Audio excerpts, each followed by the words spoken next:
আসসালামু আলাইকুম। I hope আপনারা সবাই অনেক বেশি ভালো আছেন। ছোট্ট একটা ভিডিও নিয়ে চলে আসলাম।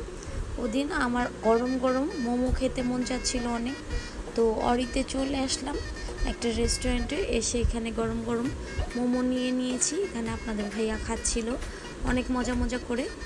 তারপরে এখানে বাবু খাবে এখন। আর মোমোটা কিন্তু অনেক বেশি টেস্টি ছিল। আর এই রেস্টুরেন্টের খাবারগুলো কিন্তু অনেক বেশি টেস্টি, প্রত্যেকটা খাবারই অনেক বেশি টেস্টি। সো এই রেস্টুরেন্টে কিন্তু আমি একদিন ভিডিও বানাবো, যদি আপনারা কমেন্টসে বলেন তাহলে অবশ্যই আমি এই রেস্টুরেন্টে নেক্সট বার গেলে ভিডিও করব। একদমই ছোট্ট একটা রেস্টুরেন্ট। তো এখানে দেখতে পাচ্ছেন আমি মোমোর বাইটটা নিয়ে আপনাদেরকে দেখাচ্ছিলাম। একদম জুসি ছিল, একদম নিচে দিয়ে তেল পড়তেছিল। আর এখানে তারপরে আমরা একটা চাউমিন নিয়েছি। চাউমিনটাও কিন্তু অনেক বেশি টেস্টি ছিল। এটা নিয়ে আমাদের চতুর্থবার এখানে চাউমিন খাওয়া। সো আজকের মতো ভিডিওটা এতটুকুই। ভালো থাকবেন। আল্লাহ হাফেজ।